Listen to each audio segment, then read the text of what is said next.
Hello guys, சற்று முன் வந்த அண்மை தகவல் பார்த்தீங்கன்னா, தற்பொழுது ஆஸ்திரேலிய அணி இங்கிலாந்து சுற்றுப்பயணம் மேற்கொண்டு 5 போட்டிகள் கொண்ட ஒருநாள் தொடரில் பங்கேற்று வந்தாங்க.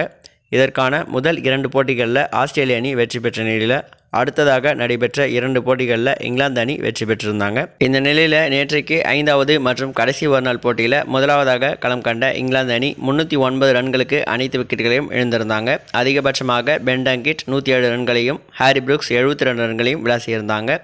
ஆஸ்திரேலிய அணி தரப்பிலிருந்து அதிகபட்சமாக டிராவிஸ் ஹெட் 4 விக்கெட்டுகளை வீழ்த்தியிருந்தார்.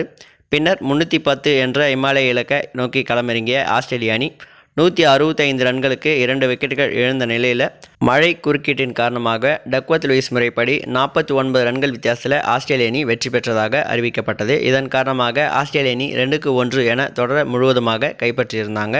மேலும் இந்த போட்டிக்கான ஆட்ட நாயகனாகவும் இந்த தொடருக்கான தொடர் நாயகனாகவும் டிராவிஸ் ஹெட் தேர்ந்தெடுக்கப்பட்டிருந்தார்.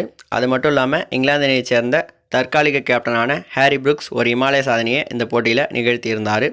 இந்திய அணியுடைய நட்சத்திர வீரரான விராட் கோலி பார்த்திங்கன்னா, இந்திய கிரிக்கெட் வரலாற்றிலேயே ஆஸ்திரேலியாவுக்கு எதிராக இருதரப்பு கோப்பையில் அதிக ரன்கள் விளாசிய கேப்டன் என்ற பெருமையை பெற்றிருந்தார். விராட் கோலி பார்த்திங்கன்னா ஆஸ்திரேலிய அணிக்கு எதிராக அதிகபட்சமாக ஒரே தொடரில் 310 ரன்கள் விளாசி இந்த பெயரை பெற்றிருந்தார்.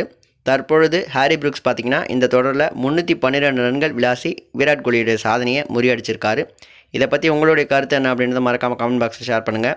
மேலும் இந்த மாதிரி இன்ட்ரெஸ்டிங்கான விஷயம் தெரிஞ்சு நினச்சிங்கன்னா மறக்காமல் நம்ம சேனலை சப்ஸ்கிரைப் பண்ணிக்கோங்க. தேங்க்யூ ஃபார் வாட்சிங்.